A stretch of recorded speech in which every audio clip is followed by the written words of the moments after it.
Bien-aimés dans le Seigneur, soyez salués ce matin. Que la paix et la grâce du Seigneur soient avec vous. Amen. Je bénis encore l'Éternel pour le souffle de vie qu'il nous a accordé, pour la force et le courage qu'il nous renouvelle tous les jours. Amen. Dieu est merveilleux. Alléluia. Bien-aimés dans le Seigneur, lorsque Dieu nous dit quelque chose, il faudrait que nous soyons obéissants, que nous écoutons ce qu'il nous dit, les instructions qu'il nous donne et de les suivre. Vous voyez, ça a des conséquences lorsqu'on désobéit aux instructions de Dieu. Vous voyez l'histoire du vieux et du jeune prophète qui avait une mission. Il est parti chez le roi. Il a fait sa mission correctement.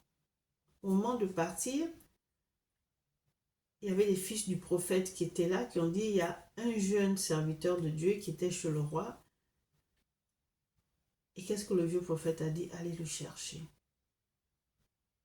Il lui donne à manger, à boire. Il dit, non, non, je ne bois pas, je ne mange pas. Il dit, moi, Dieu m'a dit que tu dois boire, tu dois manger. Regardez, parce que c'était un vieux prophète, parce que c'était un aîné, un dévancier. Donc, le jeune prophète a accepté. Bien aimé dans le Seigneur, j'aimerais te dire quelque chose, que lorsque Dieu te dit quelque chose, il te l'a dit à toi, dans le secret. Il n'est pas passé par quelqu'un d'autre. Il est passé, il t'a parlé à toi. Alléluia. Et donc, vous avez vu la fin du vieux prophète. Mais ça nous enseigne. Ça nous enseigne. Hein? Bon, c'était juste un exemple. Nous allons aller dans le livre de Genèse, chapitre 3, à partir du verset 1. La parole de Dieu nous dit ceci. Le serpent était le plus rusé de tous les animaux des champs que l'Éternel Dieu avait fait. Il dit à la femme, Dieu a-t-il réellement dit, vous ne mangerez pas de tous les arbres du jardin? Dieu a-t-il réellement dit? Il dit bien, a-t-il réellement dit? Vous ne mangerez pas du tout les arbres du jardin? La femme répondit au serpent, nous mangeons du fruit des arbres du jardin. Mais quant au fruit de l'arbre qui est au milieu d'eux, Dieu a dit, vous n'en mangerez point et vous n'y toucherez point, de peur que vous ne mouriez. Alors le serpent dit à la femme, vous ne mourrez point. Regardez. Il vient semer le doute dans la tête de Ève. Bon, la recommandation avait été donnée à Adam. Adam a-t-il dit cela à sa femme? Bien aimé, dans cet épisode, le serpent a attaqué Dieu en passant par Ève. Alléluia, qui est la création de Dieu. Il a affirmé que ce que Dieu avait dit à Adam n'était pas vrai. C'est ce qu'il a dit au verset 4, non?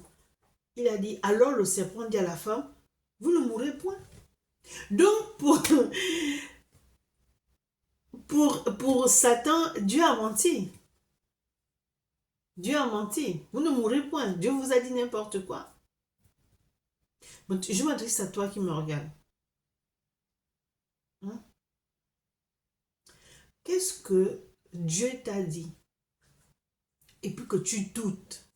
Tu te dis, est-ce que vraiment Dieu m'a parlé? Est-ce que vraiment Dieu m'a dit ça? C'est que tu te fais des combats inutiles dans ta tête. Tu sais très bien ce que Dieu t'a dit. Mais parce que tu te retrouves avec des personnes qui n'ont pas les mêmes restrictions que toi, qui n'ont pas les mêmes instructions que toi, alors tu te dis, mais pourquoi moi? Pourquoi et pourtant on sert le Seigneur tous ensemble. Pourquoi moi on m'a interdit ça? Pourquoi moi j'ai telle instruction et ils n'en ont pas? Mais même si vous êtes chrétien, vous n'êtes pas pareil. Dieu ne nous utilise pas de la même façon. Donc toi tu es là, tu vas dire, ah non, moi Dieu m'a interdit ça. Mais comment ça Dieu peut t'interdire ça? Je veux parler par exemple de la nourriture. Dieu m'a interdit de manger la viande. Alors, tout le monde me demande, tu es sûr que Dieu t'a interdit de manger la viande? Même si tu manges une fois, ça fait quoi? Je ne suis pas la seule à qui cette interdiction a été donnée, il y a beaucoup. Alors, si toi tu es là, tu te laisses influencer par ces personnes, les dévanciers là, Elle dit, moi je te dis, tu peux manger, c'est pas grave. Et toi tu te dis, bon, c'est un père, c'est une mère, je vais manger. Non, non. Quand Dieu t'a parlé, si tu ne leur avais pas dit ça, est-ce qu'ils auraient su que Dieu t'a interdit ça? Non. Tu ne manges pas. Non, je ne mange pas. C'est tout. Alléluia.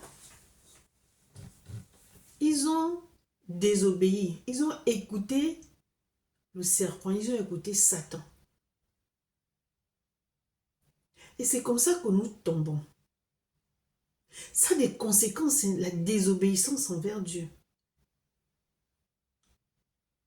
Quand tu désobéis à Dieu, tu ne mets pas en pratique ce qu'il t'a dit de faire. Tu écoutes la voix de l'homme, bien aimé dans le Seigneur. Regardez, quand vous donnez des instructions à vos propres enfants et qu'ils ne le font pas, ça vous fait pas mal au cœur. Ça vous fait mal. Hein? C'est de la même manière que ça fait mal à Dieu. Ton enfant que tu éduques, il mange, il boit, tu lui donnes tout ce qu'il veut. Il a un toit, et tout. Mais il te désobéit, ça fait mal, non? Eh bien, c'est comme ça avec Dieu. Il nous donne la vie, il nous donne la force, il pourvoit à nos besoins et tout. Mais nous désobéissons. Donc, lui qui est Dieu, il t'a menti, et l'homme vient te parler, tu crois à ce que l'homme te dit. À cause de la désobéissance, c'est ce que la parole de Dieu nous dit dans les versets suivants, à partir du verset 16. Il a dit à la femme, j'augmenterai la souffrance de tes grossesses, tu enfanteras avec douleur et tes désirs se porteront vers ton mari, mais il dominera sur toi. Le verset 17. Il dit à l'homme, puisque tu as écouté la voix de ta femme et que tu as mangé de l'arbre au sujet duquel je t'avais donné cet ordre, tu n'en mangeras point, le sol sera maudit à cause de toi. C'est à force de peine que tu en tireras ta nourriture tous les jours de ta vie. Il te produira des épines et des ronces, tu mangeras de l'herbe des champs, c'est à la sueur de ton visage que tu mangeras du pain jusqu'à ce que tu retournes dans la terre d'où tu as été pris, car tu es poussière et tu retourneras dans la poussière. Voici les conséquences de la désobéissance. Vous voyez? Le diable, non mais c'est pas possible. Il dit, Dieu a-t-il réellement dit? Ah ouais. Et toi tu es là, tu dis, mais est-ce que, mais le est-ce que, c'est un esprit destructeur. Avec le est-ce que tu ne peux rien construire. Parce que tu seras toujours en train de dire, mais est-ce que c'est vrai? Est-ce que c'est faux? Mais est-ce que, mais si je fais, mais est-ce que Dieu, mais Dieu t'a dit quoi? Dieu, il t'a dit quoi? Il t'a dit ne mange pas de ce fruit. Il t'a dit ne mange pas de la viande. Il t'a dit ne mets pas tes pieds là-bas. Il t'a dit ne mets plus des perruques. Il t'a dit ne mets plus des mèches. Il t'a dit ne mets plus des talons. Il t'a dit ne te maquille plus. Il t'a dit ne mets plus des bijoux. Les gens viennent te dire non, c'est juste pour un temps. Quand Dieu t'a parlé, il t'a dit c'est juste pour un temps. Il t'a parlé à toi, il va parler aux autres. Donc, tiens-toi à ce que Dieu t'a dit.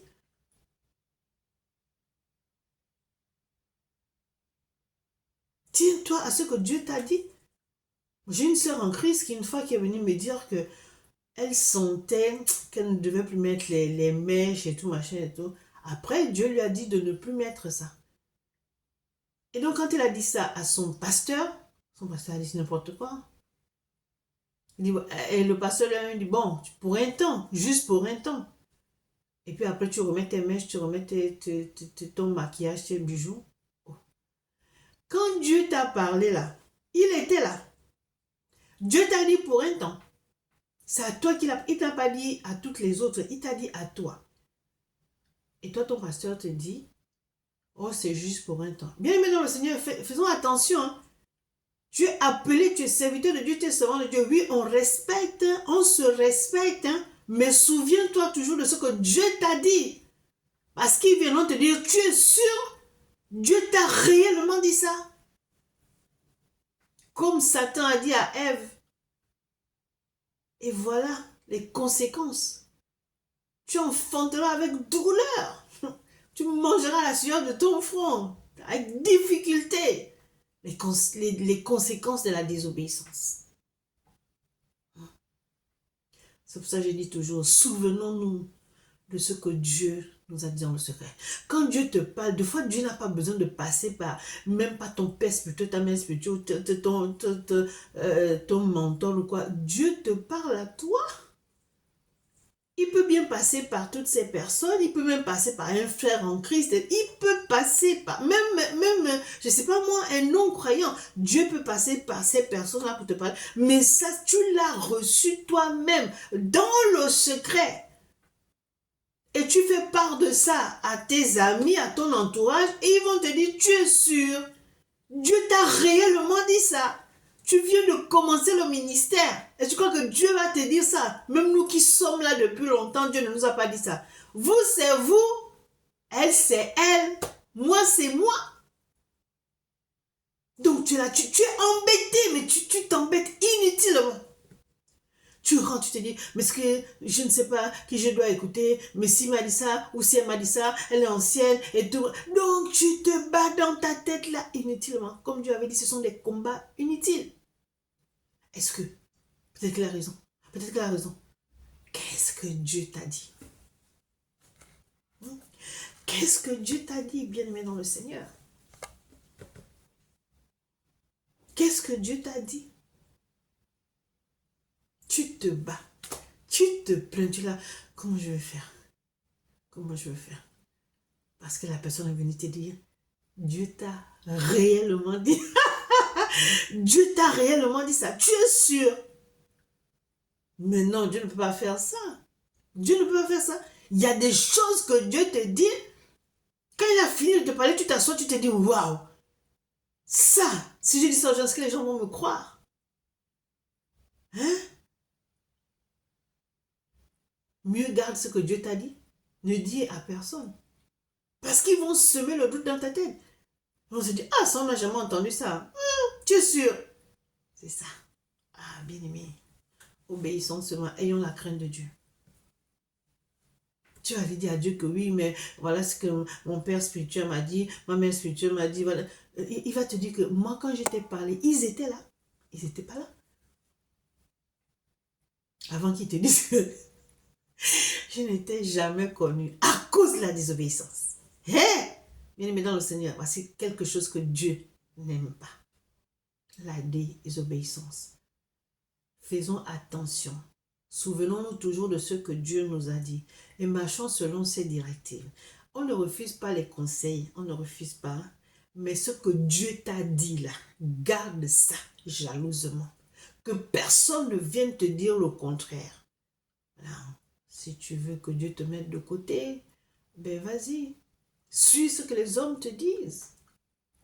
Attention, je n'ai pas dit qu'on ne peut pas écouter les conseils, mais ce que Dieu t'a dit là, ça là, c'est pour toi.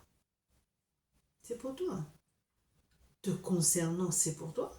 Tu n'as pas besoin d'aller demander, voilà ce que j'ai reçu, est-ce que c'est vrai? Vous savez, une fois, j'ai fait ça, à chaque fois le Seigneur me parlait. Puis j'allais toujours demander aux aînés dans la foi. Jusqu'au jour, le Seigneur m'a dit, pourquoi à chaque fois que moi, l'Éternel, je te dis quelque chose, tu vas demander aux gens. Et ça, je vous parle là tranquillement, mais quand j'ai reçu ça, c'était pas gentil, hein? C'est pour ça, bien-aimé dans le Seigneur, je vous dis, lorsque Dieu vous dit quelque chose, si vous n'êtes pas sûr, vous rentrez encore dans le secret. Seigneur, c'est toi qui m'as dit, c'est toi qui m'as parlé. Mais ne va pas demander aux gens que voilà ce que Dieu m'a dit, est-ce que c'est vrai? Oh, Dieu te dit quelque chose, puis tu vas dire que est-ce que c'est vrai? Que Dieu nous aide à marcher selon sa parole, à obéir à sa voix. Vraiment, que Dieu nous aide. Parce que nous tombons vite. Nous tombons vite. Regardez, comment il s'appelle? Satan, il n'a peur de rien. Il n'a peur de rien. Regardez, dans Matthieu 4, à partir du verset 1, la parole de Dieu dit comme ça. Alors Jésus fut emmené par l'Esprit dans le désert pour être tenté par le diable. Après avoir jeûné 40 jours et 40 nuits, il eut faim. Le tentateur s'étant approché lui dit, si tu es le Fils de Dieu, ordonne que ces pierres deviennent des pains. Regarde. Il dit si. C'est bien le Fils de Dieu, mais tu veux dire si tu es le Fils de Dieu. Mais vous savez, Jésus, de la même manière que Jésus répond, on peut répondre comme ça aussi aux personnes qui viennent s'aimer le doute dans notre tête. Hein. Jésus répondit, il est écrit, l'homme ne vivra pas de pain seulement, mais de toute parole qui sort de la bouche de Dieu. Et vous pensez qu'il a fini? Non, il revient encore. Le diable le transporta dans la ville sainte, le plaça sur le haut du temple et lui dit, si tu es fils de Dieu, jette-toi en bas, car il est écrit, il donnera des ordres à ses anges à ton sujet, et ils te porteront sur les mains, de peur que ton pied ne heurte contre une pierre. Jésus lui dit, il est aussi écrit, tu ne tenteras point le Seigneur ton Dieu. Il connaît la parole. Il connaît la parole. Donc, il joue avec sa Bible. Mais c'est pour ça que la connaissance de la parole est très importante. La connaissance de la parole est très importante. Ce n'est pas pour se vanter, mais pour répondre aussi. Regardez. Il est trop malin, mais il a oublié qu'il y avait plus malin que lui. Alléluia. Donc il dit, ils te porteront sur les mains de peur que ton pied ne heurte contre une pierre. Ils viennent, non. Satan, c'est ça, les gens qui connaissent la parole maintenant. Non, tu sais, voici ce que la parole de Dieu dit. Toi aussi, tu prends la parole, tu dis. Ah, bien aimé dans le Seigneur. Craignons Dieu. Craignons Dieu. Amen. Craignons Dieu. La désobéissance, c'est quelque chose que Dieu a horreur. Que l'obéissance soit notre partage. Soyez bénis, excellente journée. Amen.